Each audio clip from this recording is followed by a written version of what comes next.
হাজিরিন, আমার রাসূল বললেন, শুনো সাহাবায়ে কেরামরা, ইন্না ইব্রাহিমা খলিলুল্লাহ ওয়া হুয়া কাযালিকা। তোমরা বলছো ইব্রাহিম আলাইহিস সালামকে আল্লাহ খলিলুল্লাহ বানাইছেন, এটা ঠিক। তোমরা বলছো মুসা কালিমুল্লাহ নাজিউল্লাহ, এটা ঠিক। তোমরা বলছো ঈসা রূহুল্লাহ ওয়া কালিমাতুহু, এটাও ঠিক। তোমরা বলছো আদম মুস্তাফাহুল্লাহ, এটাও ঠিক। আলা, আমার রাসূল বলেন, আলা, তোমরা জেনে রাখো, শুনে রাখো। এই সাহাবায়ে কেরামরা, তোমরা জেনে রাখো, শুনে রাখো। আলা, আল্লাহ রাসূলের বলতেছেন, ওয়া আনা হাবিবুল্লাহি লা ওয়ালা ফাখরা। সুবহানাল্লাহ। আল্লাহ রাসূল বলেন, আমি হচ্ছি হাবিবুল্লাহ, আল্লাহর বন্ধু, এতে আমি গর্ব করি না। সুবহানাল্লাহ বলেন। এখন কথা হলো, তাহলে পরিবর্তনটা কি? তফাৎটা কি? তফাৎটা কি? ইব্রাহিম খলিলুল্লাহ, আল্লাহর বন্ধু। খলিলুল্লাহ মানে কি? আল্লাহর বন্ধু। আর রাসূল বলতেছেন আমি হাবিবুল্লাহ। হাবিবুল্লাহ শব্দের অর্থ আল্লাহর বন্ধু। তাহলে তফাৎটা কি? দুই বন্ধুর মধ্যে তফাৎটা কি? তফাৎটা সাহাবায়ে কেরাম জানতেন, সেই জন্য আর রাসূল ব্যাখ্যা করা লাগে নাই। তফাৎ হইল, খলিলুল্লাহ ওই বন্ধুকে বলে যে বন্ধু পরীক্ষা দিয়া পরীক্ষার মধ্যে কৃতকার্যতা লাভ করে, পরীক্ষার মধ্যে ফাঁস করে করে করে করে আল্লাহর নৈকট্য লাভ করে আল্লাহর বন্ধু হন, সেই বন্ধুর নাম হইল খলিলুল্লাহ।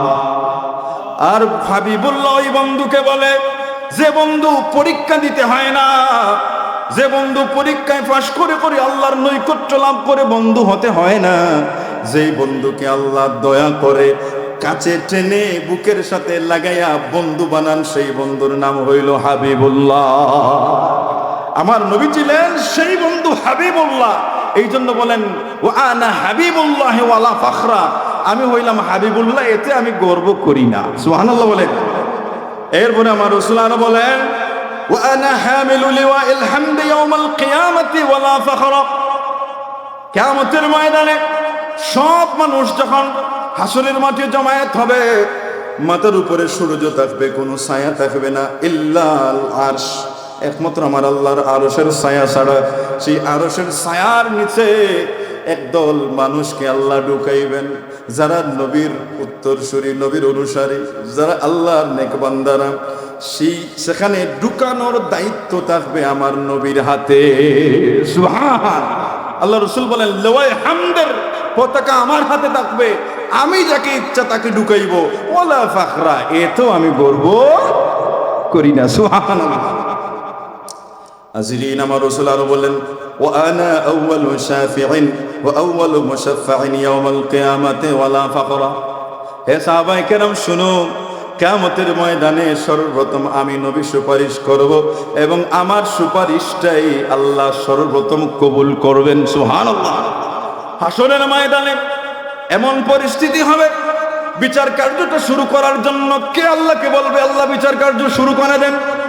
আমার আল্লাহ কাহারিয়তের অবস্থায় থাকবে, কেউ বলার সাহস পাবে না। কে বলবে বলার জন্যে, বিচার কার্যটা শুরু করার জন্যে? আমরা জানি আদম আলাইহিস সালামের কাছে লোকেরা যাবে। আদম বলবেন আমি পারবো না, যাও নূহ আলাইহিস সালামের কাছে। নূহ বলবেন যাও ইব্রাহিম খলিলুল্লাহর কাছে। তিনি বলবেন যাও মুসা কালিমুল্লাহর কাছে। তিনি বলবেন যাও ঈসা রূহুল্লাহর কাছে। ঈসা রূহুল্লাহ বলবেন, রে আজকের এই মাঠে, এই সময়ে, এই মুহূর্তে মুহাম্মদুর রাসূলুল্লাহ ছাড়া কথা বলার আর কারো সাহস নাই। সুবহানাল্লাহ। সবাই চলে আসবে আপনার আমার নবীর কাছে। আপনার আমার নবীর কাছে আসার পরে আমার নবী বলবেন, হ্যাঁ আজকের এই কাজ হলো আমার। সুবহানাল্লাহ বলেন। আমার রাসূলের শান কতটুকু!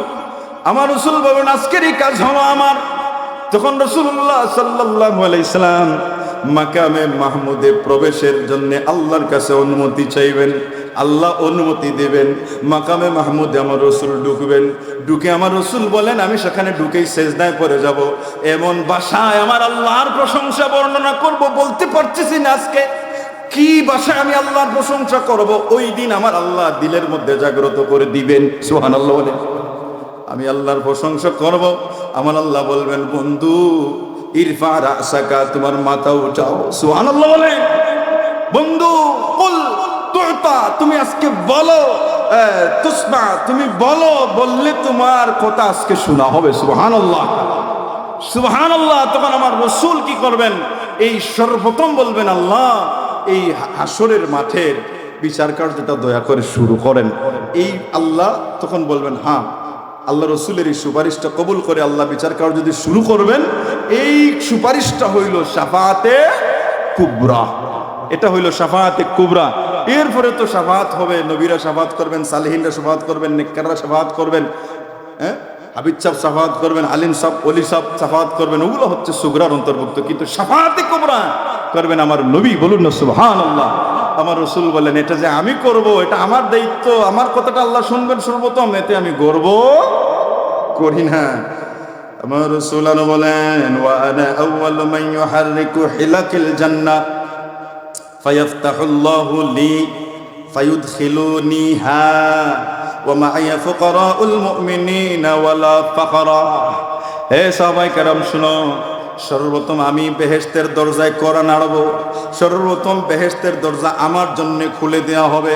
আমি নবীর আগে কারো জন্য বেহেশতের দরজা খুলে দেওয়া হবে না। সুবহানাল্লাহ।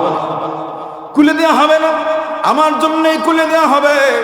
এরপরে আমার সাথে আমার সঙ্গী হইয়া আমার উম্মতের মধ্যে গরিব উম্মতের আমার সঙ্গী হইয়া সর্বপ্রথম জান্নাতে প্রবেশ করবে। সুবহানাল্লাহ। এ তো আমি গর্ব করি না। তো সেই ইহসানের, সেই দয়ার কৃতজ্ঞতা প্রকাশ করাই হচ্ছে মিলাদুন নবীর মাহফিলের ইন্তজাম। আমরা রসুলুল্লাহর শান গাই। রসুলুল্লাহর শান গাওয়া, রসুলুল্লাহর সানা সিফত বর্ণনা করা, এটা হালালি উম্মতের উপরে জরুরি। শুধু জরুরি নয়, ওয়াজিব বলা যায়। কারণ রসুলুল্লাহর শান গাইলে, রসুলুল্লাহর আলোচনা করলে ইমানদারের ইমান তাজা হয়। সুবহানাল্লাহ। ইমানদারের ইমান তাজা হয়, ইমান বাড়ে। রসুলুল্লাহর সাথে উম্মতের সম্পর্ক হলো ইমানের সম্পর্ক, ঠিক না? মানুষ কাবা শরীফে যায় হজ করতে, উমরা করতে, সেটা শরীয়তের হুকুম পালনে যায়, ঠিক না? ইসলামের কারণে যায়। কিন্তু মদিনায় কেন যায়? মদিনায় তো হজের কোনো কার্যাদি করা লাগে না, উমরারও কোনো কার্যাদি ফরজ ওয়াজিব কিছুই নাই। কিন্তু মদিনায় কেন যায়? মদিনায় যায় ঈমানের টানে। সুবহানাল্লাহ, ঠিক কি না? এই জন্য হাজিরিন, আমার আল্লাহ ইরশাদ ফরমান কোরআনে পাকে, ওয়া ইযা তুলিয়াত আলাইহিম আয়াতুহু যাদাতহুম ঈমানা, যে তাদের সামনে কোরআন শরীফের তিলাওয়াত করলে, ইমানদারদের কাছে কোরআনের তিলাওয়াত শোনালে, তিলাওয়াত করলে, তিলাওয়াতের কারণে তার ইমানের পাওয়ার বাড়ে। সুবহানাল্লাহ। ইমান বাড়ে না, বরং ইমানের পাওয়ার বাড়ে। এখন কোরআন শরীফের তিলাওয়াত শুনলে যদি মুমিনের ইমান বাড়ে, তাহলে রাসূলুল্লাহর আলোচনা শুনলে কি ইমান বাড়বে না? রাসূলুল্লাহর কারণে তো কোরআন এসেছে। কোরআন বড় না মর্যাদার দিক থেকে রাসূলুল্লাহ বড়? রাসূলুল্লাহ বড়। সুতরাং কোরআনের আলোচনায় যদি ইমান বাড়ে, তাহলে রাসূলুল্লাহর আলোচনায় ইমান অবশ্যই বাড়বে, ঠিক কি না? এই জন্যে ইমানদার যারা, তারা যখন রাসূলুল্লাহর আলোচনা শুনলে তার দিলের মধ্যে একটা খুশি, একটা আনন্দ জাগ্রত হয়, ঠিক কি না? মনের অজান্তে জাগ্রত হয়। যেমন আমরা যে মিলাদ পড়ি না, যেমন খালকে মিলাদ শরীফের দাওয়াত। মিলাদ মানে কি? রাসূলুল্লাহর জন্ম বৃত্তান্ত। মিলাদ শরীফের মধ্যে কোন অংশটা মিলাদ? জন্ম বৃত্তান্ত কোন অংশটি? যে অংশটি হইল হুজুররা ইয়া নবী সালামু আলাইকা বলার আগে কি পড়েন? ওয়ালাম্মা তাম্মা মিন হামলিহি সাল্লাল্লাহু আলাইহি ওয়াসাল্লামা শাহরানি আলা আশহারিল আকওয়ালিল মারউইয়া, ঠিক কিনা? এটা পড়েন না?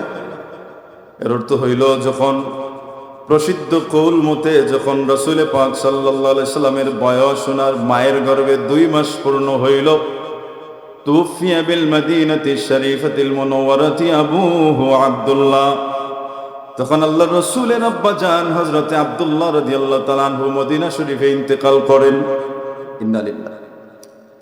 এইভাবে বলে বলে যখন এসে আমরা বলি ওয়ালাম্মা তাম্মা মিন হামলিহি সাল্লাল্লাহু আলাইহি ওয়াসাল্লাম আলার রাজিহি তিসআতু আশহুরিন কামারিয়া, যখন রাসূল পাক সাল্লাল্লাহু আলাইহি সাল্লামের বয়স ওনার মায়ের গর্ভে 9 মাস পূর্ণ হইল, ওয়া আনা লিজামানি আন ইয়ানজালি আনহু সাদা, এবং রাসূল পাক সাল্লাল্লাহু আলাইহি সাল্লাম দুনিয়ার জমিনে আসার সময় একেবারে গনিয়ে আসলো। حضرت أمه ليلة مولده آسية ومريم في نسوة من الحظيرة القدسية। তখন আমার রসুলের মৌলিদ জন্মস্থানে যে জায়গায় আগমন করেছেন সেই জায়গায় বেহেশতের একটা জায়গার নাম হলো হাজিরা। সেই হাজিরাতুল কুদসিয়া থেকে ঈসা আলাইহিস সালাতু ওয়াস সালামের আম্মা জান মরিয়ম আলাইহিস সালাম ফেরাউনের স্ত্রী আসিয়া আলাইহিস সালামের নেতৃত্বে, দুইজনের নেতৃত্বে আল্লাহ রাব্বুল ইজ্জত বেহেশতি অনেক হুর সহ একটা দল হযরতে আমেনা রাদিয়াল্লাহু তাআলা আনহুর নিকটে এসে তারা চতুর্দিকে উনাকে বেষ্টন করে নেন। সুবহানাল্লাহ। এসে উনারা বলেন, হে আমেনা, তুমি চিন্তিত হয় না, চিন্তার কারণ নাই, কারণ রাসূলুল্লাহ আসার সময় হয়ে গেছে, এই মাত্র কখন জানি আসবেন। এই মুহূর্তে আল্লাহ কি করছেন, বেহেশতের হাজিরা নামক স্থান থেকে মরিয়ম আলাইহিস সালাম এবং হযরতে আসিয়া আলাইহিস সালাম দুজনের নেতৃত্বে বেহেশতি হুরদের একটা দল পাঠাইছেন, যাও আমার নবী মুহাম্মদুর রাসূলুল্লাহ আসবে, তোমরা গিয়ে রিসিভ করো। বলুন না সুবহান। পাঠাইছেন, ওনারা এসে আমার রসুলের আম্মাজানের চতুর্দিকে বেষ্টন হয়ে দাঁড়াই দাঁড়ায় তারা বলতেছেন, আমেনা চিন্তা করো না, আমি হচ্ছি ঈসা আলাইহিস সালামের আম্মাজান মরিয়ম, উনি হচ্ছেন ফেরাউনের স্ত্রী আসিয়া, আর ওই যে লম্বা লম্বা সুন্দর সুন্দর মহিলারা দেখতেছো এরা হচ্ছে বেহেশতের হুর, আমরা এসেছি তোমাকে সহযোগিতা করার জন্যে, তুমি চিন্তা করো না। এই তারা আলোচনা করতেছেন এরই মুহূর্তে ওয়া আখাযাহাল মাখাত ফাওয়ালাদাতহু সাল্লাল্লাহু আলাইহি ওয়াসাল্লাম নূরান ইয়াতালাআউসানা। বলুন না সুবহানাল্লাহ। এর মুহূর্তে রাসূল পাক সাল্লাল্লাহু আলাইহি ওয়াসাল্লাম নূর হিসাবে পৃথিবীর জমিনে আগমন করলেন। এই কথা শুনে যারা ঈমানদার এরা আর বসে থাকতে পারে না, রাসূলের ইজ্জতে সম্মানে দাঁড়াইয়া বলতে থাকে, ইয়া নবী, বলুন না সালামু আলাইকা, সালাম ইয়া হাবিবি,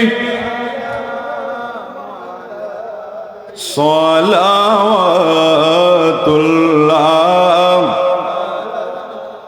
ওই যে আমরা মিলাদ শরীফে যে এই তাওয়াল্লুদ পড়ার পরে যে দাঁড়াই, কেউ কি কোনোদিন রাসূলুল্লাহ এসে গেছেন দাঁড়াইয়া যান এই জন্য দাঁড়ায়? এই জন্য কেউ দাঁড়ায়? রসুলকে দেখে দাঁড়ায় না, রসুলকে দেখে দাঁড়ায় না, বরং রসুলুল্লাহর মিলাদের আলোচনা শুনে ইমানদার তো তার ইমানের পাওয়ার বাড়ে, সে আর বসে থাকতে পারে না, তাজিমে রসুলকে দাঁড়াইয়া সালাম দেওয়া শুরু করে। বলুন না সুবহান আল্লাহু আকবার। ইয়া রাসূলুল্লাহ,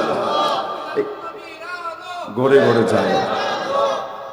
এই জন্য রাসূল পাক সাল্লাল্লাহু আলাইহি ওয়াসাল্লামকে মিলাদে যে দাঁড়াইয়া সালাম দেওয়া হয়, সেই দাঁড়ানোটা হচ্ছে কিয়ামে তাজিমি, আমার রসুলের তাজিমার্থে এই সালাম দেওয়া হয়। বলুন না সুবহানাল্লাহ।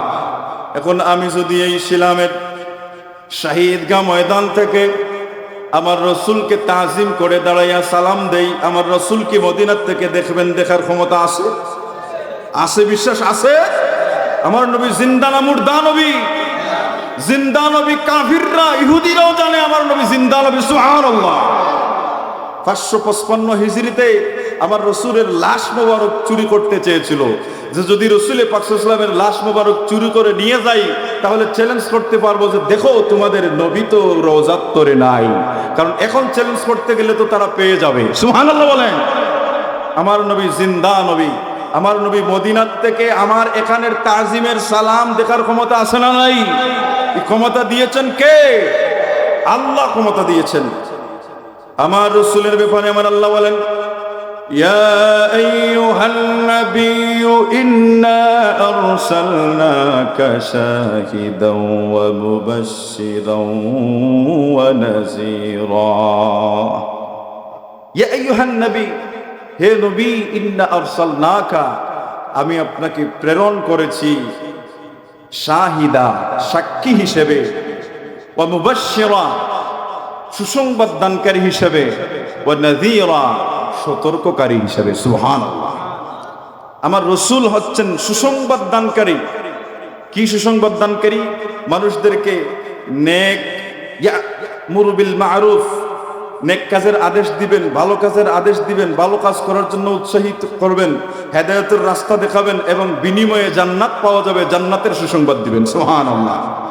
আমার রাসূল হচ্ছেন নাযীরা, সতর্ককারী। আল্লাহর নাফরমানি বিষয়গুলো শিখাইয়া দিবেন যে এই কাজ হচ্ছে আল্লাহর নাফরমানি কাজ, তোমরা এগুলো থেকে বেঁচে থাকো, যদি করো তাহলে জাহান্নামে যেতে হবে, এই শাস্তির মুক্তালা হবে, এই রকমের শাস্তির কথা শুনাইয়া শুনাইয়া সতর্ক করবেন, সাবধান। সুবহানাল্লাহ। আর হচ্ছেন আমার রাসূল শাহিদ। শাহিদ শব্দের অর্থ হইল, শাহিদের একটা অর্থ হইল দেখা, চোখ দিয়া দেখা, আরেকটা অর্থ হইল উপস্থিত হওয়া। আমরা যারা আজকে এসেছি সব শাহিদ। একটা অর্থ হইল উপস্থিত হওয়া, আরেকটা অর্থ হইল সাক্ষী দেয়া। তাহলে একটা শাহিদের অর্থ হইল কি? উপস্থিত হওয়া, চোখ দিয়ে দেখা, সাক্ষী দেয়া। আমার রাসূলকে আল্লাহ বলেছেন, বন্ধু আমি আপনাকে পৃথিবীর জমিনে প্রেরণ করেছি শাহিদা। কি শাহিদ? আপনি আপনার উম্মতের ব্যাপারে সাক্ষী দেবেন কিয়ামতের ময়দানে। কোন উম্মতের আমল ভালো ছিল, কোন উম্মতের আমল খারাপ ছিল, কোন উম্মত আল্লাহর ফরমাবরদার ছিল, কোন বান্দা আল্লাহর নাফরমান ছিল, আপনি বন্ধু সাক্ষী দেবেন। আপনার সাক্ষী গ্রহণ করে আমি তাদের জান্নাত দেব। সাক্ষী আমার রাসূল। আমরা যে সাক্ষী দিই আজকাল না দেখে সাক্ষী দিয়ে দেয়। যেমন মনে করেন কোর্টের কাঠগড়ায় গিয়ে বলতেছে সে কিন্তু রাত্রিতে বাড়িতে ঘুমেছিল, 500 টাকা তারে দিছে। 500 টাকা দিয়া কোর্টে গিয়ে বলছে, কাঠগড়ায় দাঁড়াইয়া যাহা বলিব সত্য বলিব, কথা বলার পরে বলছে আমার সামনে বাড়ি মারছে, অথচ সে রাত্রি ঘুমেছে। 500 টাকায় তার ইমান বিক্রি করে ফেলছে, ঠিক কিনা? এরকম সাক্ষী দেনওয়ালা আছে না নাই? এরাই হচ্ছে সমাজের ফিতনাবাজ, ঠিক কিনা? কিন্তু আমার রাসূলকে যে আল্লাহ বললেন, বন্ধু আপনি সাক্ষী দিবেন আপনার উম্মতের ব্যাপারে, আমার রাসূলকে ওই দান্দাবাজ সাক্ষীর মতো সাক্ষী দেবেন? আমার রাসূল সাক্ষী দেবেন, সত্য সাক্ষী দিবেন, হক সাক্ষী দিবেন, ঠিক কিনা বলেন? কারণ আমার রাসূল বলেছেন, লা আকুলু ইল্লা হাক্কা, আমি সত্য কথা ছাড়া কখনো কথা বলি না। সুবহানাল্লাহ। আমার রাসূলের ব্যাপারে আমার আল্লাহ বলেন, ওয়ামা ইয়ানতিকু আনিল হাওয়া ইন হুয়া ইল্লা ওয়াহয়ু ইউহা, আমার বন্ধু আমি যা বলি তাই বলে, আমার অর্ডার ছাড়া কিছু কথা বলে না। সুবহানাল্লাহ। সুতরাং আমার রাসূল কিভাবে সাক্ষী দেবেন? আমার রাসূল দেখবেন, ওই দেখার ক্ষমতা আমার আল্লাহ রওজাত্তর থেকে ওই শাহী ঈদগাহ ময়দানের অবস্থা দেখার ক্ষমতা দিয়েছেন। সুবহানাল্লাহ। আমার রাসূল দেখে দেখে সাক্ষী দেবেন। হাদিস শরীফে এসেছে, আমার রাসূলকে সমস্ত পৃথিবী, একটা কাফের সাথে যে ফ্রিজ থাকে, এই ফ্রিজের মতো সমস্ত পৃথিবী আমার রাসূলের নিকট। বলুন না সুবহানাল্লাহ। যেভাবে একটা ফ্রিজের দিকে তাকাইতে হলে চক্ষু ঘুরাইতে হয় না, চেহারা ঘুরাইতে হয় না, এক নজরেই ফ্রিজের চতুর্দিকটা দেখা যায়, ঠিক সেইভাবে আমার রাসূল রওজাত্তরে শুয়ে শুয়ে সমস্ত পৃথিবীর অবস্থা একটা নজরে দেখতে পারতেছেন। সুবহানাল্লাহ। এই জন্য এখান থেকে যদি আমি রাসূলকে তাজিমে সালাম দেই, বসে দেই না দাঁড়াইয়া দেই, সবগুলো আমার রাসূল রওজাত্তর থেকে দেখতে পারতেছেন। সুবহানাল্লাহ। হাজিরিন কেরাম, সামিন আযম, আমরা হচ্ছি আমার রাসূলের উম্মত, হালালি উম্মত যারা, তারাই রাসূলুল্লাহর আলোচনা করবে, শান বর্ণনা করবে। রাসূলুল্লাহর শান বাড়াইয়া দিয়েছেন, উঁচু করেছেন কে? এখন কেউ কেউ যদি বলে যে তোমরা রাসূলুল্লাহর শান যেভাবে বর্ণনা করতেছো, এইভাবে বর্ণনা করতে করতে করতে করতে তো আল্লাহর মতো বানাই ফেলতেছো, বলুন না নাউযুবিল্লাহ। আল্লাহ হচ্ছেন খালিক, রাসূল হচ্ছেন মাখলুক। মাখলুক কখনো খালিকের সমপর্যায়ে হতে পারে না, বরং মাখলুকের প্রশংসা যতই করা হবে ততই খালিকের মান বাড়বে। সুবহানাল্লাহ। মনে করেন একটা সুপা অথবা একটা কাঠমাল, একটা আলমিরা, যে এই জিনিসটা মনে করেন এই এই প্যান্ডেলটা বানাইছে কে? একটা কারিগর আছে, ঠিক কিনা? বললাম যে বাহ, এই প্যান্ডেলটা খুব সুন্দর সুন্দর পরিপাটি করে সাজাইছে, এই ডেকোরেটরটাকে আমি তার দ্বারা আমার প্যান্ডেলটা তার দ্বারা করাইব। এখন আমি যে ওই যে প্যান্ডেলের গুণগান বর্ণনা করলাম, এখন এই প্যান্ডেল কি কারিগর হয়ে গেছে? কারিগর হয়ে গেছে। কাঠবেস্তরি এই সুফার বর্ণনা করার কারণে এই সুফাটা কি কাঠবেস্তরি হয়ে গেছে? না, বরং এই সুফার বর্ণনা দেওয়ার কারণে, এটার প্রশংসা করার কারণে মেস্তরির দাম বেড়ে গেছে, ঠিক কিনা বলে? ঠিক সেইভাবে হাজিরিন, আমার রসুলের শান মান যদি কেউ বর্ণনা করে, আমার রসুলের শান যত বর্ণনা করা হবে, যত গাওয়া হবে, বরং এর মাধ্যমে এই রসুল্লাহ আল্লাহর মতো হবেন না, বরং আমার আল্লাহর শান মান বেড়ে যাবে। হাজিরিন কেরাম, সামিন এজাম, রসুল্লাহর শান বর্ণনা করেন কে? আল্লাহ। এই জন্য রসুল্লাহর শান বর্ণনা করা হচ্ছে সুন্নতে এলাহি, আল্লাহর সুন্নত। বলুন না সুবহানাল্লাহ। আল্লাহর সুন্নাত। আমার আল্লাহ সূরা আহজাবের মধ্যে বলেন, ইন্নাল্লাহা ওয়া মালাইকাতাহু ইউসাল্লুনা আলান নবী ইয়া আইয়ুহাল্লাযীনা আমানু সাল্লু আলাইহি ওয়া সাল্লিমু তাসলিমা। বলুন না মারহাবা। ইন্নাল্লাহা ওয়া মালাইকা, বলতেছেন যে নিশ্চয়ই আল্লাহ এবং ফেরেশতাগণ ইউসাল্লুনা আলান নবী, নবীর উপরে দুরূদ পড়তেছেন, পড়বেন। এটা মুজারার সিগা। আল্লাহ রসুলের প্রতি দুরূদ পড়েন, তার মানে কি? আল্লামা জালালউদ্দিন সুয়ুতী রাহমাতুল্লাহ লেখা তাফসিরে দুররুল মনসুরের মধ্যে এনেছেন, আল্লামা ইবনে কাসির রাহমাতুল্লাহ ইবনে কাসিরের মধ্যে এনেছেন যে, এবং বুখারী শরীফের মধ্যেও আছে, বাবুত তাফসির, কিতাবুত তাফসিরের মধ্যে এনেছেন যে আল্লাহ যে বললেন ইউসাল্লুনা, ইন্নাল্লাহা ওয়া মালাইকাতাহু ইউসাল্লুনা, আল্লাহ রাসূলুল্লাহর উপরে দুরূদ পড়েন। আল্লাহর দুরূদ মানে কি? আল্লাহর দুরূদ মানে হইল, ওই তাফসিরগুলোতে এনেছেন যে সালাতুল্লাহ মানে হইল সানাউহু আলাইহি ইন্দাল মালায়েকা, আল্লাহ রাব্বুল ইজ্জত রাসূলুল্লাহর শান ফেরেশতার নিকটে বর্ণনা করেন। সুবহানাল্লাহ বলেন। আল্লাহ রসুল্লাহর শান বর্ণনা করেন কাদের নিকটে? ফেরেশতাদের নিকটে। ইহা অর্থ হইল ইন্নাল্লাহ, আল্লাহ যে রসুল্লাহর উপরে দুরূদ পড়েন, তার মানে হইল যে আল্লাহ রাব্বুল ইজ্জত ফেরেশতাদের সামনে রসুল্লাহর শান বর্ণনা করেন। সুবহানাল্লাহ। তাহলে কি বোঝা গেল? আল্লাহর রসুল, আল্লাহ রসুলের শান বর্ণনা করেন। সুবহানাল্লাহ। আল্লাহ রসুলের শান আল্লাহ বাড়াইয়াছেন। কে বাড়াইছেন? কেউ যদি কারো, আল্লাহ যদি কারো খানে ধরে উপর দিকে তুলেন, দুনিয়ার সমস্ত মানুষ পা ধরে টানলে নামাইতে পারবে না। আর তিনি তো হচ্ছেন রাসূলুল্লাহ। সুবহানাল্লাহ। হাজিরিন, আমার আল্লাহ বলেন ওয়া রাফা'না লাকা যিকরাক, এর অর্থ হইল, হে বন্ধু, ওয়া রাফা'না লাকা, আপনার জন্যই উঁচু করলাম, লাকা যিকরাকা, আপনার জিকির, আপনার আলোচনা। হে বন্ধু, আপনার আলোচনা, আপনার জন্যই আমি আল্লাহ উঁচু করলাম। তাহলে আল্লাহর রসুলের আলোচনা, আল্লাহ রসুলের শান বাড়ানোর জন্যে আল্লাহ কি করছেন? উঁচু করছেন।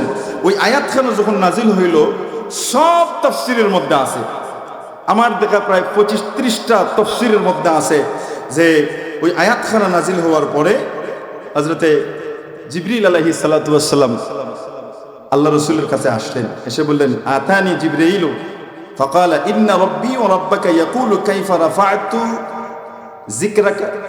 ইয়া রাসূলুল্লাহ, আপনার রব এবং আমার রব আল্লাহ, জিবরিল বলতেছেন আপনার রব এবং আমার রব আল্লাহ আপনার ব্যাপারে যে আয়াত নাযিল করেছেন ওয়া রাফা'না লাকা যিকরাক, এই ব্যাপারে কি আপনি জানেন?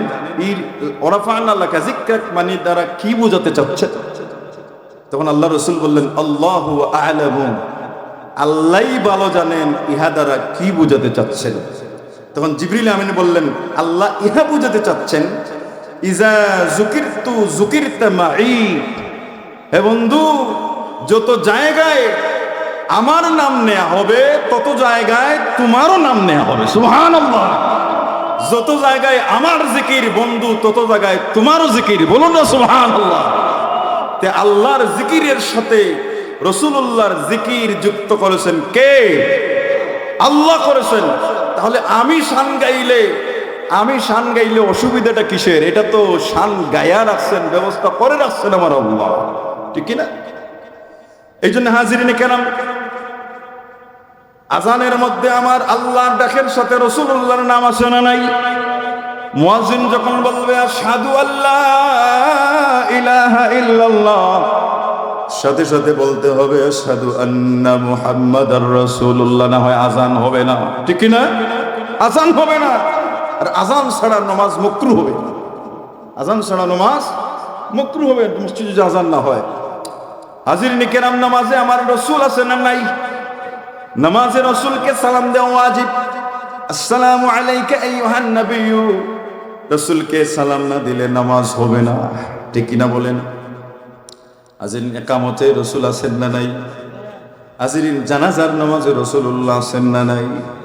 জানাজার নামাজের মধ্যে দোয়া পড়ি যখন, নাওয়াইতুন উওয়াদ্দিয়া লিল্লাহি তাআলা আরবাআ তাকবীরাতি সলাতিল জানাজাতি ফরদিল কিফায়াতি আসসানাউ লিল্লাহি তাআলা সানা ওয়াসসালাতু আলান নাবিয়্যি, আছে না নাই? 2 নম্বর তাকবীর দিয়ে 3 নম্বর তাকবীর দেওয়ার আগে রাসূলুল্লাহর শানে দরুদ পড়তে হবে কিনা? রাসূলুল্লাহর নাম না নিলে জানাজার নামাজ হবে না। হাজিরিন কেরাম, সুতরাং কবরে আমার রাসূল আছেন না নাই? কেউ যদি মৃত্যুর সময়, সাকরাতের সময় লা ইলাহা ইল্লাল্লাহ বলে, মুহাম্মদুর রাসূলুল্লাহ বলে না, ঈমান নিয়ে যেতে পারবে? লা ইলাহা ইল্লাল্লাহ মুহাম্মদুর রাসূলুল্লাহ বলেই যেতে হবে, তাহলে ঈমানদার হয়ে যাবে, ঠিক কি না? কবরে যাওয়ার পরে আমার রাসূল আছেন না নাই? আমার রাসূলের পরিচয় যতক্ষণ না দিবে ততক্ষণ পর্যন্ত দুজখের কবরের আযাব থেকে মুক্তি পাবে না, ঠিক কিনা বলেন? হাজিরিন, হাসরের ময়দানে আমার রাসূল আছেন না নাই? আমার রাসূল আছেন না নাই? আনাস রাদিয়াল্লাহু তাআলা আনহু বললেন, ইয়া রাসূলুল্লাহ, ইয়া হাবিবাল্লাহ, কিয়ামতের ময়দানে আদম নবী থেকে নিয়ে কিয়ামত পর্যন্ত এত নবী, এত মানুষের কিয়ামতের ময়দানে জমায়েত হবে। ইয়া রাসূলুল্লাহ, কিয়ামতের ময়দানে আপনাকে কোথায় পাবো? আমার রাসূল বলেন, রে আনাস, কিয়ামতের ময়দানে আমাকে 3টা জায়গার কোনো একটা জায়গায় পাবে। সুবহানাল্লাহ বলে। আমরাও জেনে নেই আমার রাসূলকে কোথায় পাবো। 3টা যাবে। কোন জায়গা? একটা হইল মিজানের পাশে পাবে। সুবহানাল্লাহ। আমার স্মরণ হবে, আমার কোন উম্মতের জানি নেকির পাল্লা হালকা হয়ে যাচ্ছে, বদির পাল্লা ভারী হয়ে যাচ্ছে, আমি যাব যেন তার নেকির পাল্লাটা ভারী করে আমি যেন নাজাত নিয়ে নিতে পারি। সুবহানাল্লাহ বলে। হঠাৎ করে স্মরণ হবে, কোন উম্মত জানি ফুলসিরাতের পুল পাড়ি দিতে পারতেছে না, আমি তাকে সহযোগিতা করি, দৌড়াইয়া যাব ফুলসিরাতের পুলের পাশে। সুবহানাল্লাহ বলেন। আবার আমার স্মরণ হবে, আমার উম্মতেরা জানি পিপাসায় কোন উম্মত জানি কাতরাচ্ছে, আমি যাই কিছু আবে কাউসারের পানি পান করাই। সুবহানাল্লাহ। এ আনাস, আমাকে হাসরের ময়দানে ওই 3 জায়গার কোন এক জায়গায় পাবে, কাউসারের সামনে, কাউসারের নিকটে, অথবা মিজানের নিকটে, অথবা ফুলসিরাতের নিকটে। বলুন না সুবহানাল্লাহ। আমার নবী, আমার নবী, আমার নবী বলেন, যখন এই আয়াত নাযিল হইল, ওয়ালা সাউফা ইউতিকা রাব্বুকা ফাতারদা, বলুন আল্লাহু আকবার। ওই আয়াত যখন নাযিল হইল, হযরত আলী রাদিয়াল্লাহু তাআলা আনহু বলেন যে দুনিয়ার মানুষ তারা মনে করে যে আল্লাহ যে বলেছেন কুলিয়া ইবাদিয়াল্লাযিনা আসরাফু, এই আয়াত তারা মনে করে যে ওই আয়াতটা হলো তাদের জন্য আশার আয়াত। আর আমরা আহলে বাইতের সদস্যরা, আমরা আশার আয়াত, কিয়ামতের ময়দানে নাজাতের আয়াত মনে করি। ওয়ালা সাউফা ইউতিকা রাব্বুকা ফাতারদা। আল্লাহ বলছেন, বন্ধু, অচিরে আপনাকে আল্লাহ এমন কিছু দান করবেন, এমন দান করবেন যে দানে আপনি সন্তুষ্ট হয়ে যাবেন। সুবহানাল্লাহ। আমার রাসূল বলেন, আয়াতের তাফসীরের মধ্যে আছেন, আমার রাসূল বলেন, যতক্ষণ পর্যন্ত আমার একজন উম্মত দুজকে থাকবে, ততক্ষণ পর্যন্ত আমি খুশি হব না। সুবহান। যখন একজন উম্মত আর দুজখে থাকবে না, তখন আমার আল্লাহ বলবেন, আর আদিতা ইয়া মুহাম্মদ, হে মুহাম্মদ, এখনো কি আপনি সন্তুষ্ট হন নাই? যখন আমি দেখবো আমার কোন উম্মত আর দুজখে নাই, তখন আমি বলবো, রাদিতু ইয়া রাব্বি, আমি এখন সন্তুষ্ট হয়ে গেছি। সুবহান আল্লাহু আকবার। জিন্দাবাদ জিন্দাবাদ। তো হাজরিন, আমার রসুল আছেন না নাই? আমার রসুল সব জায়গায় আছেন না নাই? আমার আল্লাহ বললেন, বন্ধু, পৃথিবীর জমিনে যতদিন আমি আল্লাহর নাম নেওয়া হবে, ততদিন পর্যন্ত আপনারও নাম নেওয়া হবে। সুবহানাল্লাহ। হাজিরিন কেরাম, সামিনে আযাম, তাহলে দেখা গেল আল্লাহ তাবারাকা ওয়া তাআলা ফেরেশতাদের সামনে রাসূলুল্লাহর শান বর্ণনা করেন। তাহলে এর থেকে বোঝা গেল যে রাসূলুল্লাহর শান বর্ণনা করা সুন্নতে ইলাহি, আল্লাহর সুন্নত। সুবহানাল্লাহ। হাজিরিন কেরাম, সামিনে আযাম, রাসূলুল্লাহর শান বর্ণনা করা সুন্নতে রাসূল। সুবহানাল্লাহ। রাসূল নিজে নিজের শান বর্ণনা করেছেন। সুবহানাল্লাহ। হাজিরিন, সুনানে তিরমিজির হাদিস, সহিহ হাদিস, একদিন আল্লাহ রসুল হুজরা মুবারক থেকে বের হচ্ছেন। সাহাবায়ে কেরামরা আল্লাহ রসুলের জন্য মসজিদে নববীতে বসে অপেক্ষা করতেছেন যে আল্লাহ রসুল আসবেন। সাহাবায়ে কেরামরা মসজিদে নববীতে বসে বসে অপেক্ষা করতেছেন আল্লাহ রসুলের। এরই মুহূর্তে তারা দেখবেন, কিছু মানুষ জমায়েত হইলে অনেক কিছু বিভিন্ন জাতের মাত আসে না, উনি একটা, মানে আজেবাজে বিভিন্ন মাত আসে, বা প্রয়োজনীয় দরকারি মাতও আসে। তো সাহাবায়ে কেরামরা তো বসছেন, সাহাবায়ে কেরামরা তো ফালতু কথা বলার মানুষ নয়। সাহাবায়ে কেরামরা বসে বসে তারা আলোচনা করতেছেন যে আল্লাহ রসুল আসতেছেন হুজরাত থেকে রেডি হয়ে। এর মধ্যে সাহাবায়ে কেরামদের মধ্যে কিছু সংখ্যক সাহাবায়ে কেরামরা আলোচনা করতেছেন যে দেখো, যে আজাবা, আশ্চর্যের বিষয় হলো, ইন্নাল্লাহা ইত্তাখাযা মিন খালকিহি খালিলা, ইত্তাখাযা মিন ইব্রাহিমা খালিলা, যে দেখো আল্লাহ রাব্বুল ইজ্জত ইব্রাহিম আলাইহিস সালামকে খালিল হিসেবে গ্রহণ করছেন। খলিল শব্দের অর্থ হইল বন্ধু। যে ইব্রাহিম আলাইহিস সালামকে আল্লাহ খলিলুল্লাহ বানাইছেন, আল্লাহর বন্ধু বানাইছেন, ওনার কত সম্মান। সুবহানাল্লাহ বলেন। ঠিকই তো, খলিলুল্লাহ বানাইছেন। এর মধ্যে ওয়াকাল আল আখার, আরো কিছু সাহাবায়ে কেরামরা বলতেছেন যে মিন কালামে মূসা কাল্লামাহু তাকলিমা। ঠিক আছে, ইব্রাহিম আলাইহিস সালাম খলিলুল্লাহ, কিন্তু মূসা আলাইহিস সালামকে আল্লাহ কি করছেন? কালিমুল্লাহ বানাইছেন। কারণ মূসা আলাইহিস সালাম সরাসরি আল্লাহর সাথে তুর পাহাড়ে কথা বলছেন, উনি তো আরো মর্যাদাওয়ালা। সুবহানাল্লাহ বলেন তারা। এরপরে তিনি হচ্ছেন নাজিউল্লাহ। ফেরাউন 1,07,00,000, তাফসিরে মসরির মধ্যে এনেছেন 1,07,00,000 অনুসারে নিয়া ফেরাউন আগাইছিল মূসা আলাইহিস সালামের সাথে মাত্র 7 লাখ, 7,26,000 মানুষ তাদেরকে মেরে ফেলবে, কিন্তু আল্লাহ রাব্বুল ইজ্জত তাদেরকে কি করলেন? নাজাত দিলেন। এবং লোহিত সাগরের মধ্যে ফেরাউনের দলবল সহ 1,07,00,000কে ডুবাইয়া মারলেন। নাউজুবিল্লাহ। দেখেন, মূসা আলাইহিস সালাম হচ্ছেন নাজিউল্লাহ, আল্লাহ কত বড় বিপদ থেকে বাঁচাইছেন। এক দলের মান। আরেক দল বললেন, ঠিক আছে মূসা আলাইহিস সালাম কালিমুল্লাহ, কিন্তু এর চাইতে আরো আছেন ঈসা রুহুল্লাহ। ঈসা আলাইহিস সালামের কোনো বাবা ছিলেন না। ঈসা আলাইহিস সালামের মা মরিয়ম আলাইহিস সালাম বাইতুল মুকাদ্দাসের হুজরার মধ্যে চতুর্দিকে তালা মারা। এরই মুহূর্তে হঠাৎ করে জিবরাইল আলাইহিস সালাম মানুষের সুরতে ঢুকে গেছেন। সুবহানাল্লাহ বলেন। মরিয়ম আলাইহিস সালাম বললেন, তুমি কে?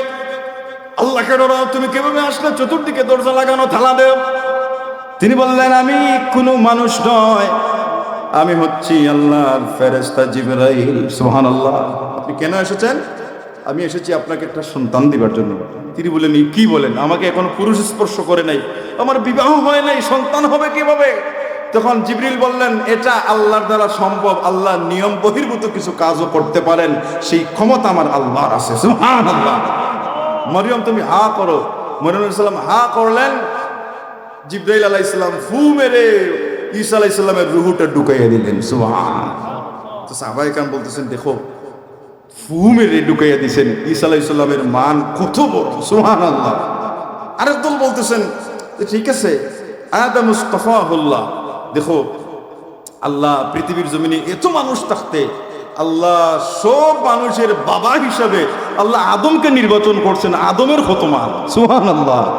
কিন্তু এই যে তারা আলোচনা করতেছেন সাহাবায়ে কেরামরা, এ পর্যন্ত তারা আমার রসুলের শান মান মর্যাদা কতটুকু তারা জানেন না, জানলে ওই আলোচনা করতেন না। আমার রসুল সব শুনলেন।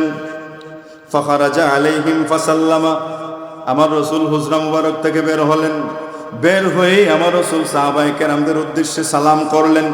ওয়াকাল, এবং বললেন, এবং আল্লাহ রসুল বললেন যে কাদ সামিআতু কালামাকুম ওয়া আজাবাকুম, আমি তোমাদের সব কথা শুনছি, এতক্ষণ যে আলোচনা করছো হুজরাত থেকে সব কথা শুনছি। ও আজাবাকুম, এবং আশ্চর্য হয়েছি যে সবার শান বর্ণনা করলো, তোমার নবীর শান বর্ণনা করলো না, সুবহানাল্লাহ। কারণ সাহাবায়ে কেরামরা জানেন না, তে বর্ণনা করবে কিভাবে, ঠিক কিনা বলেন? হাজিরিন, আমার রাসূল বললেন, শুনো সাহাবায়ে কেরামরা, ইন্না ইব্রাহিমা খলিলুল্লাহ ওয়া হুয়া কাযালিকা, তোমরা বলছো ইব্রাহিম আলাইহিস সালামকে আল্লাহ খলিলুল্লাহ বানাইছেন, এটা ঠিক। তোমরা বলছো মুসা কালিমুল্লাহ নাজিউল্লাহ, এটা ঠিক। তোমরা বলছো ঈসা রূহুল্লাহ ওয়া কালিমাতুহু, এটাও ঠিক। তোমরা বলছো আদম মুস্তাফাহুল্লাহ, এটাও ঠিক। আলা, আমার রাসূল বলেন, আলা, তোমরা জেনে রাখো, শুনে রাখো। হে সাহাবায়ে কেরামরা, তোমরা জেনে রাখো, শুনে রাখো।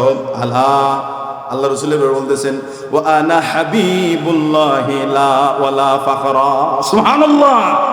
আল্লাহ রাসূল বলেন, আমি হচ্ছি হাবিবুল্লাহ, আল্লাহর বন্ধু, এতে আমি গর্ব করি না, সুবহানাল্লাহ বলেন। এখন কথা হলো, তাহলে পরিবর্তনটা কি, তফাৎটা কি? তফাৎটা কি? ইব্রাহিম খলিলুল্লাহ, আল্লাহর বন্ধু। খলিলুল্লাহ মানে কি? আল্লাহর বন্ধু। আর রাসূল বলতেছেন আমি হাবিবুল্লাহ, হাবিবুল্লাহ শব্দের অর্থ আল্লাহর বন্ধু। তাহলে তফাৎটা কি? দুই বন্ধুর মধ্যে তফাৎটা কি? তফাৎটা সাহাবায়ে কেরাম জানতেন, সেই জন্য আর রাসূল ব্যাখ্যা করা লাগে নাই। তফাৎ হইল, খলিলুল্লাহ ওই বন্ধুকে বলে যে বন্ধু পরীক্ষা দিয়া দিয়া পরীক্ষার মধ্যে কৃতকার্যতা লাভ করে, পরীক্ষার মধ্যে ফাঁস করে করে করে করে আল্লাহর নৈকট্য লাভ করে আল্লাহর বন্ধু হন, সেই বন্ধুর নাম হইল খলিলুল্লাহ। আর হাবিবুল্লাহ ওই বন্ধুকে বলে যে বন্ধু পরীক্ষা দিতে হয় না, যে বন্ধু পরীক্ষায় পাশ করে করে আল্লাহর নৈকট্য লাভ করে বন্ধু হতে হয় না, যেই বন্ধুকে আল্লাহ দয়া করে কাছে টেনে বুকের সাথে লাগাইয়া বন্ধু বানান, সেই বন্ধুর নাম হইল হাবিবুল্লাহ। আমার নবী ছিলেন সেই বন্ধু হাবিবুল্লাহ। এই জন্য বলেন, ও আনা হাবিবুল্লাহ ওয়ালা ফাখরা, আমি হইলাম হাবিবুল্লাহ, এতে আমি গর্ব করি না, সুবহানাল্লাহ বলেন। এরপরে আমার রাসূল আরো বলেন, ওয়া আনা হামিলু লিওয়াইল হামদি ইয়াউমাল কিয়ামাতি ওয়ালা ফাখরা, কিয়ামতের ময়দানে সব মানুষ যখন হাসরের মাঠে জমায়েত হবে, মাথার উপরে সূর্য থাকবে, কোনো ছায়া থাকবে না, ইল্লাল আরশ, একমাত্র আমার আল্লাহর আরশের ছায়া ছাড়া। সেই আরশের ছায়ার নিচে একদল মানুষকে আল্লাহ ঢুকাইবেন, যারা নবীর উত্তরসূরি, নবীর অনুসারী, যারা আল্লাহর নেক বান্দারা, সেখানে ঢুকানোর দায়িত্ব থাকবে আমার নবীর হাতে, সুবহান আল্লাহ। রাসূল বলেন, লওয়াই হামদের পতাকা আমার হাতে থাকবে, আমি যাকে ইচ্ছা তাকে ঢুকাইব, ওয়ালা ফাখরা, এতেও আমি গর্ব করি না, সুবহানাল্লাহ। হাজিরিন, আমার রাসূল আরো বলেন, ওয়া আনা আউয়ালু শাফিঈন ওয়া আউয়ালু মুশাফফাঈন ইয়াউমাল কিয়ামাতি ওয়ালা ফাখরা। হে সাহাবায়ে কেরাম, শুনো, কিয়ামতের ময়দানে সর্বপ্রথম আমি নবী সুপারিশ করব, এবং আমার সুপারিশটাই আল্লাহ সর্বপ্রথম কবুল করবেন, সুবহানাল্লাহ। হাসরের ময়দানে এমন পরিস্থিতি হবে, বিচার কার্যটা শুরু করার জন্য কে আল্লাহকে বলবে, আল্লাহ বিচার কার্য শুরু করে দেন। আমার আল্লাহ কাহারিয়তের অবস্থায় থাকবে, কেউ বলার সাহস পাবে না। কে বলবে বলার জন্য, বিচার কার্যটা শুরু করার জন্য? আমরা জানি আদম আলাইহিস সালামের কাছে লোকেরা যাবে, আদম বলবেন আমি পারবো না, যাও নূহ আলাইহিস সালামের কাছে। নূহ বলবেন যাও ইব্রাহিম খলিলুল্লাহর কাছে। তিনি বলবেন যাও মুসা কালিমুল্লাহর কাছে। তিনি বলবেন যাও ঈসা রুহুল্লাহর কাছে। ঈসা রুহুল্লাহ বলবেন, রে আজকের এই মাঠে, এই সময়ে, এই মুহূর্তে মুহাম্মদুর রাসূলুল্লাহ ছাড়া কথা বলার আর কারো সাহস নাই, সুবহানাল্লাহ। সবাই চলে আসবে আপনার আমার নবীর কাছে। আপনার আমার নবীর কাছে আসার পরে আমার নবী বলবেন, হ্যাঁ আজকের এই কাজ হলো আমার। সুবহানাল্লাহ বলেন। আমার রসুলের শান কতটুকু। আমার রসুল বলেন আজকের এই কাজ হলো আমার। তখন রাসূলুল্লাহ সাল্লাল্লাহু আলাইহি সাল্লাম মাকামে মাহমুদে প্রবেশের জন্য আল্লাহর কাছে অনুমতি চাইবেন। আল্লাহ অনুমতি দিবেন। মাকামে মাহমুদে আমার রসুল ঢুকবেন। ঢুকে আমার রসুল বলেন আমি সেখানে ঢুকেই সেজদায় পড়ে যাব। এমন ভাষায় আমার আল্লাহর প্রশংসা বর্ণনা করব, বলতে পারতেছি না আজকে কি ভাষায় আমি আল্লাহর প্রশংসা করব। ওই দিন আমার আল্লাহ দিলের মধ্যে জাগ্রত করে দিবেন। সুবহানাল্লাহ বলেন। আমি আল্লাহর প্রশংসা করব। আমার আল্লাহ বলবেন বন্ধু ইরফা রাসাকা, তোমার মাথা উঠাও। সুবহানাল্লাহ বলেন। বন্ধু কুল তুতা, তুমি আজকে বলো, তুসমা, তুমি বলো, বললে তোমার কথা আজকে শোনা হবে। সুবহানাল্লাহ সুবহানাল্লাহ। তখন আমার রাসূল কি করবেন? এই সর্বপ্রথম বলবেন আল্লাহ এই হাসরের মাঠের বিচার কার্যটা দয়া করে শুরু করেন। এই আল্লাহ তখন বলবেন হ্যাঁ। আল্লাহ রসুলের এই সুপারিশটা কবুল করে আল্লাহ বিচার কার্য যদি শুরু করবেন, এই সুপারিশটা হইল শাফাআতে কুবরা। এটা হইল শাফাআতে কুবরা। এরপরে তো শাফাআত হবে, নবীরা শাফাআত করবেন, সালেহিনরা শাফাআত করবেন, নেককাররা শাফাআত করবেন, হাবিব সাহেব শাফাআত করবেন, আলিম সাহেব, ওলি সাহেব শাফাআত করবেন। ওগুলো হচ্ছে সুগরার অন্তর্ভুক্ত। কিন্তু শাফাআতে কুবরা করবেন আমার নবী। বলুন না সুবহানাল্লাহ। আমার রসুল বলেন এটা যে আমি করব, এটা আমার দায়িত্ব, আমার কথাটা আল্লাহ শুনবেন সর্বপ্রথম, এতে আমি গর্ব করি না। আমার রসুল বলেন ওয়া আনা আউয়ালু মান ইউহাররিকু হিলাকিল জান্নাহ ফায়াফতাহুল্লাহু লি ফায়ুদখিলুনিহা ওয়া মা'আয়া ফুকারাউল মুমিনিনা ওয়ালা ফাখরা। হে সাহাবায়ে কেরাম শুনো, সর্বপ্রথম আমি বেহেশতের দরজায় কড়া নাড়ব। সর্বপ্রথম বেহেশতের দরজা আমার জন্য খুলে দেয়া হবে। আমি নবীর আগে কারো জন্য বেহেশতের দরজা খুলে দেয়া হবে না। সুবহানাল্লাহ। খুলে দেয়া হবে না, আমার জন্যই খুলে দেয়া হবে। এরপরে আমার সাথে আমার সঙ্গী হইয়া আমার উম্মতের মধ্যে গরিব উম্মতের আমার সঙ্গী হইয়া সর্বপ্রথম জান্নাতে প্রবেশ করবে। সুবহানাল্লাহ। এ তো আমি গর্ব করি না। আমার রাসূল আরো বলেন ওয়া আনা আকরামুল আউয়ালিনা ওয়াল আখিরিনা ওয়ালা ফাখরা। আমি সৃষ্টির সূচনা লগ্নে তোকেও সম্মানী, সৃষ্টির শেষ লগ্নেও সম্মানী, এতেও আমি গর্ব করি না। বলুন না সুবহানাল্লাহ। এই শানগুলো শোনার পরে সাহাবায়ে কেরামরা বুঝলেন যে আমরা কোন নবীর উম্মত। বলুন না সুবহানাল্লাহ। সাহাবায়ে কেরামদের কলিজাটা ঠান্ডা হয়ে গেল, খুশিতে ভরপুর হয়ে গেল যে আমরা এত শানওয়ালা নবীর উম্মত হতে পেরেছি। সুবহানাল্লাহ। তাহলে এর থেকে কি বোঝা গেল? আমার রসুল নিজে নিজের শান বর্ণনা করলেন, ঠিক কি না? তে রাসূলুল্লাহর শান বর্ণনা করা কার সুন্নত? সুন্নতে রসুল পাইলাম। সুন্নতে রসুল আগে পাইছে সুন্নতে এলাহি আল্লাহর সুন্নত, এখন পাইলাম সুন্নতে রসুল। বলুন না সুবহানাল্লাহ। সাহাবায়ে কেরামরা আমার রসুলের প্রশংসা গাইলেন কিনা? সাহাবায়ে কেরামরা আমার রসুলের শান গাইলেন। আমার রসুল নিষেধও করলেন না, আমার রসুল চুপ থাকলেন। এই চুপ থাকাটা হইল সম্মতির লক্ষণ। সুবহানাল্লাহ, ঠিক না?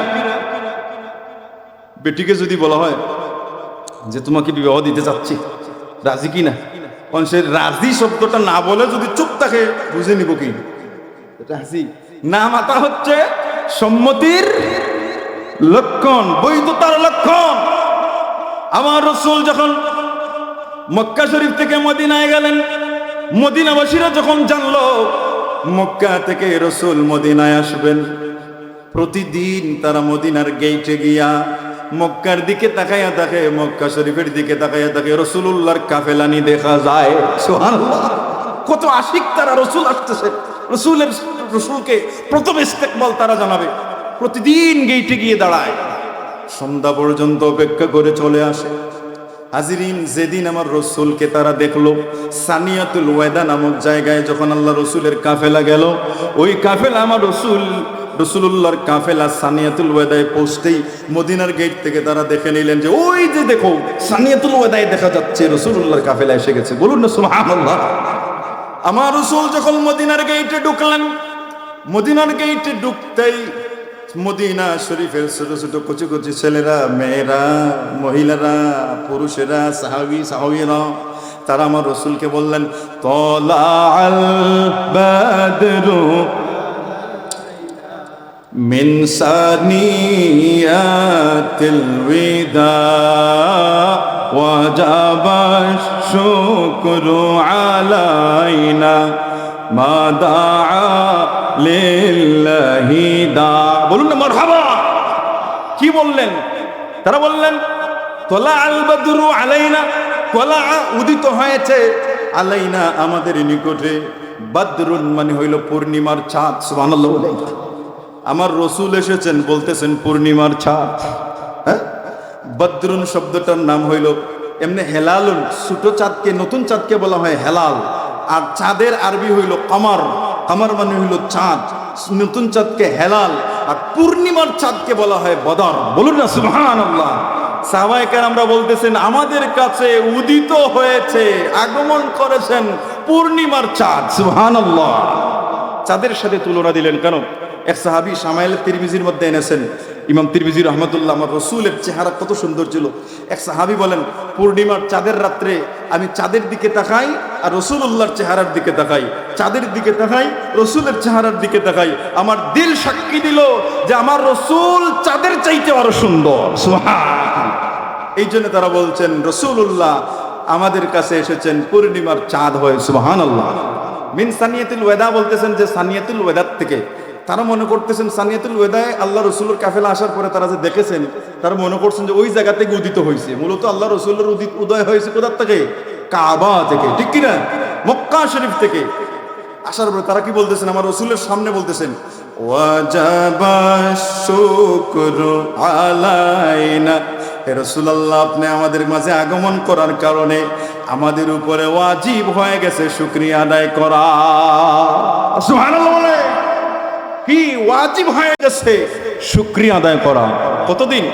মা দাআ লিল্লাহি দা, যতদিন এই পৃথিবীর জমিনে আল্লাহর নাম নেওয়া হবে, যতদিন এই পৃথিবীর জমিনে আল্লাহর জিকির করা হবে, ততদিন পর্যন্ত নবী গো আপনার আগমনে আমাদের উপরে শুকরিয়া আদায় করা ওয়াজিব। তাহলে ওই যে আল্লাহ বলছেন বন্ধু ওয়ারফা'না লাকা যিকরাক, আমি আপনার জন্য আপনার মান সম্মান মর্যাদাকে উঁচু করলাম। কতদিন? যতদিন আমার নাম নেওয়া হবে, যত জায়গায় আমার জিকির করা হবে তত জায়গায় আপনারও জিকির করা হবে। ওই আয়াতের আলোকেই সাহাবায়ে কেরাম বলতেছেন মা দাআ লিল্লাহি দা, যতদিন এই পৃথিবীর জমিনে আল্লাহর নাম নেওয়া হবে বন্ধু, ততদিন হে নবী আপনার আগমনের শুকরিয়া আদায় করা আমাদের উপরে ওয়াজিব। সুবহানাল্লাহ। এই জন্য প্রতি বছর ঘুরে আসলেই আমাদের নবী পাক সাল্লাল্লাহু আলাইহি ওয়াসাল্লামের শুকরিয়া আদায় আমাদের করা জরুরি, ঠিক কি না? এক বছরে শেষ হবে না, একদিনে শেষ হবে না।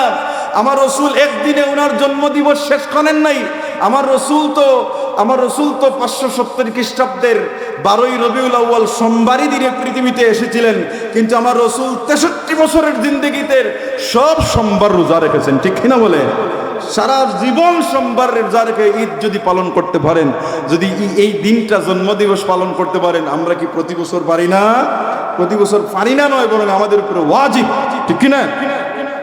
এরপরে সাহাবায়ে কেরাম আরো বলেন আইয়ুহাল মাবউসু ফিনা জিতা বিল আমরিল মুতা, আইয়ুহাল মাবউসু ফিনা, হে রাসূল তুমি আমাদের মধ্যে আগমন করেছো এমন কিছু নিয়ে, জিতা এমন কিছু নিয়ে, হে রাসূল তুমি আমাদের কাছে আগমন করেছো বিল আমরিল মুতা, যেই নির্দেশগুলো, যে উপদেশগুলো আমরা পালন করা জরুরি। সুবহানাল্লাহ বলেন, ঠিক তো?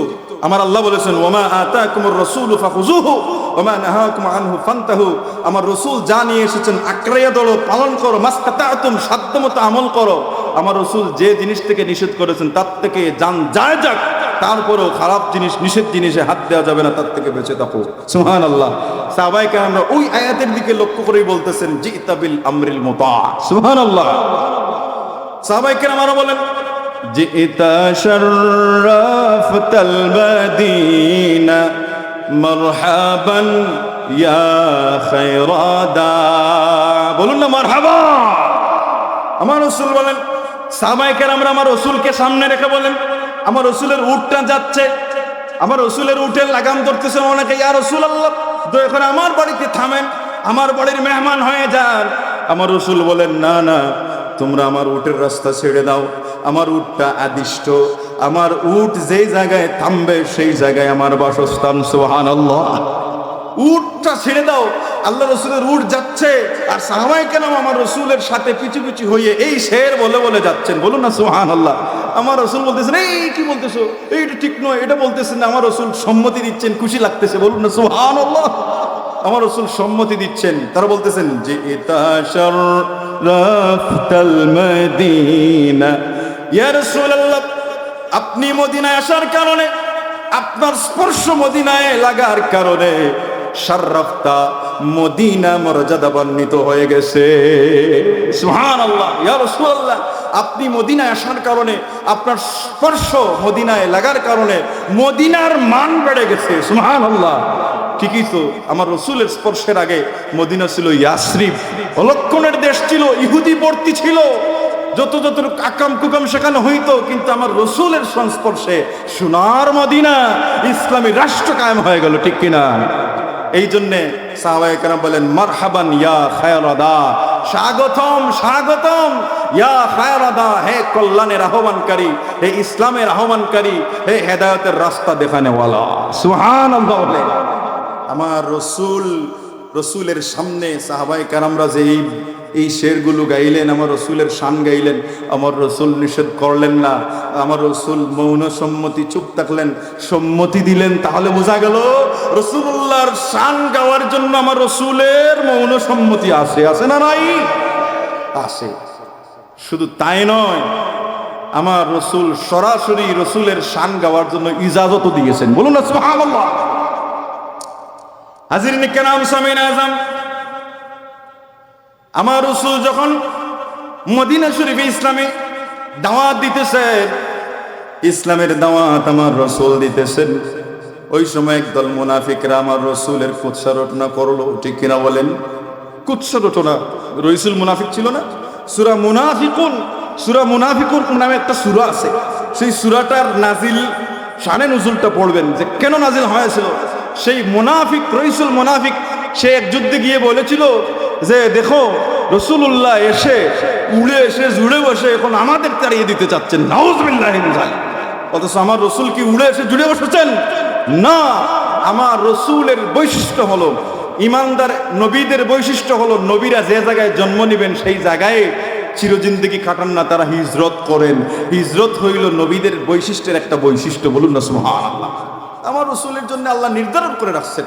এবং আমার রসুলের আগমনের 700 বছর আগে, 700 বছর আগে তুব্বায়ে হেমিয়ারির বাদশাহ আমার রসুলের জন্য মদিনায় জায়গা ক্রয় করে আবু আইয়ুব আনসারী রাদিয়াল্লাহু তাআলা আনহুর পূর্বপুরুষের হাতে দলিল দিয়ে গেছেন, এই জায়গাটা আখিরি জামানার নবীর জন্য আমি বরাদ্দ দিয়ে গেলাম। সুবহানাল্লাহ। তুমি এই দলিলটা তোমার বংশ পরস্পরায় দিয়ে যাবে, এবং আমার রসুলের হাতে এই দলিলটা, সিটিটা, কবিতা লিখে দিলেন যে দলিলটা, সিটিটা রাখবে এবং পৌঁছে দিবে আমার রসুলের কাছে। তুব্বায়ে হিমেরির জায়গা লওয়ার 700 বছর পরে আমার রসুল মদিনায় গেছেন। সুবহানাল্লাহ। এবং আমার রসুল বলছেন, এই আমার উটের রাস্তা ছেড়ে দাও, আমার উট আদিষ্ট। কারণ আল্লাহ রসুলের বাড়িতে গিয়ে, আবু আইয়ুব আনসারীর বাড়িতে গিয়ে উট বসে গেছে। সুবহানাল্লাহ বলে। উটেও চিনে আমার রসুলের বাড়ি কোনটা। সুবহানাল্লাহ। আর মুনাফিক বলে উড়ে এসে জুড়ে বসেছেন। না, তোমার বাবার মার জন্মের আগ থেকে আমার রসুলের জায়গা অলরেডি রেডি করা। ঠিক কিনা বলেন? হাজিরিন কেরাম, সামিন আজম, আমার রসুলের কুৎসা রটনা করা শুরু করলাম মদিনায়। এখন আগেকার সময়ের বেশিরভাগ ছিল কবিরা, কবিতার মাধ্যমে জবাব দেওয়া হইতো, কবিতার মাধ্যমে গালিগালাজ হইতো, পণ্ডিত বেশি ছিল। ঠিক কিনা? হাজিরিন, আমার রসুলের কুৎসা রটনা করতেছে, বদনাম করতেছে মুনাফিকরা কবিতার মাধ্যমে, কাফিররা, ইহুদিরা মদিনার কবিতার মাধ্যমে। হযরতে হাসান বিন সাবিত রাদিয়াল্লাহু তাআলা আনহু আল্লাহ রসুলের কাছে অনুমতি চাইলেন। ইস্তাজানা হাসান ইবনে সাবিত রাসূলুল্লাহ সাল্লাল্লাহু আলাইহি ওয়াসাল্লাম ফি হিজাইল মুশরিকিনা। আল্লাহ রসুলের কাছে হাসান বিন সাবিত, হাসান বিন সাবিত হচ্ছেন শাইরুর রসুল, রসুলুল্লাহর কবি উপাধি পাইছেন। বলুন না সুবহানাল্লাহ। হাসান বিন সাবিতের উপাধি ছিল শাইরুর রসুল, রসুলুল্লাহর কবি। সুবহানাল্লাহ। হযরত হাসান বিন সাবিত রাদিয়াল্লাহু তাআলা আনহু তিনি আল্লাহ রসুলের কাছে ইজাজত চাইলেন, ইয়া রাসূলুল্লাহ, ইয়া হাবিবাল্লাহ, আপনি আমাকে অনুমতি দেন। কাফিররা কবিতার মাধ্যমে আপনার কুৎসনা রটনা করতেছে, আপনার দুর্নাম করতেছে, আপনার বংশ নিয়ে কথা বলতেছে।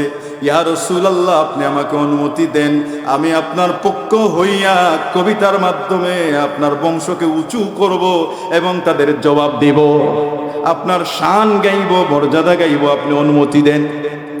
আল্লাহ রসুল বললেন যে হাসান, ফাকাইফা বিনসবি, তারা যে আমার নসব, আমার বংশ নিয়ে যে কুৎসা রটনা করতেছে, তুমি আমার নসবকে, আমার বংশকে কিভাবে অন্য বংশের মধ্যে উঁচু করবে?